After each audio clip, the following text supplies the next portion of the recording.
Hello friends, welcome to my channel solving questions with Gauri ma'am.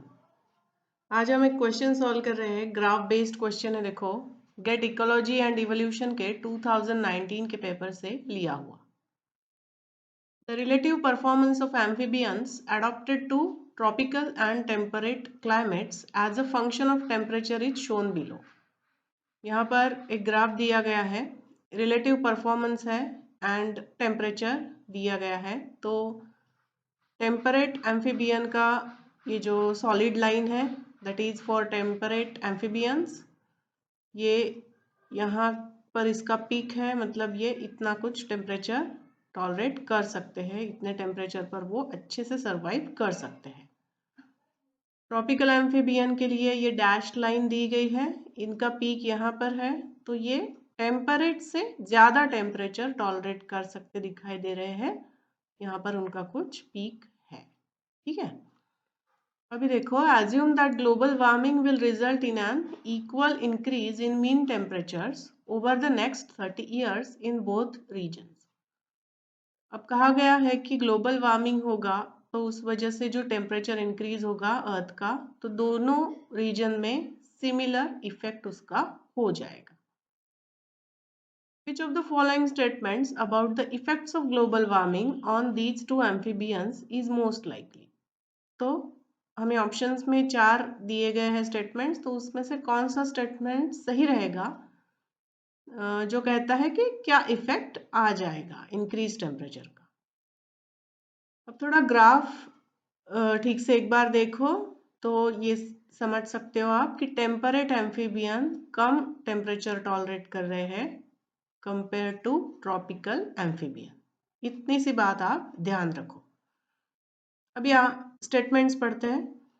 Temperate and tropical amphibian will be similarly impacted. तो देखो, ये पहले तो कम temperature tolerate करते हैं, ये ज़्यादा करते हैं, तो सिमिलर इम्पैक्ट तो होना नहीं है दोनों पर। जब ग्लोबल वार्मिंग में टेम्परेचर बढ़ेगा तो सिमिलर इम्पैक्ट तो नहीं होगा। आगे देखो, temperate amphibian will be more negatively impacted. Temperate amphibian पहले यहाँ पर कुछ टेम्परेचर टॉलरेट कर रहे हैं, ग्लोबल वार्मिंग के बाद अगर हम टेम्परेचर बढ़ता सोचते हैं, बढ़ेगा ये सोचेंगे, तो इनको तो अफेक्ट होना ही है। Are you getting me? तो निगेटिवली इम्पैक्टेड तो होगा ही नहीं देन ट्रॉपिकल एम्फीबियन, और ये तो नहीं ही होगा क्योंकि ये पहले से ही ज़्यादा टेम्परेचर पर रहने की आदत है इनको, ट्रॉपिकल वालों को, है ना। तो ये तो कम ही इम्पैक्ट होंगे। तीसरा देखो, tropical amphibians will be more negatively impacted than temperate amphibian.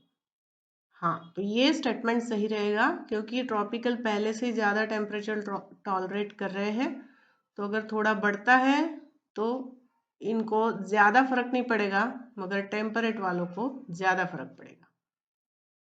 ठीक है, समझ रहे हो? लास्ट स्टेटमेंट देखो क्या है, tropical amphibian will be positively impacted while temperate amphibian will be negatively impacted. तो ये भी नहीं होगा कि इनके ग्लोबल वार्मिंग में तो टेम्परेचर सभी के लिए बढ़ने ही वाला है, तो इम्पैक्ट तो दोनों पर होना ही है, पॉजिटिव और नेगेटिव। तो नेगेटिव ही होगा क्योंकि टेम्परेचर बढ़ेगा तो दोनों के सर्वाइवल में प्रॉब्लम ही आने वाला है। ओके, तो आंसर बन जाएगा ऑप्शन सी। देखो, इस तरह के क्वेश्चन, इसी तरह के मतलब सिमिलर टाइप के क्वेश्चन आते दिखाई दे रहे हैं। ग्राफ देखकर भाग मत जाना, क्वेश्चन एक बार पढ़ लेना क्या क्वेश्चन है, सिंपल क्वेश्चन है। हाँ, ग्राफ को पहले शांति से पढ़ लो और क्वेश्चन सॉल्व करो, आपको आ जाएगा, आई एम श्योर।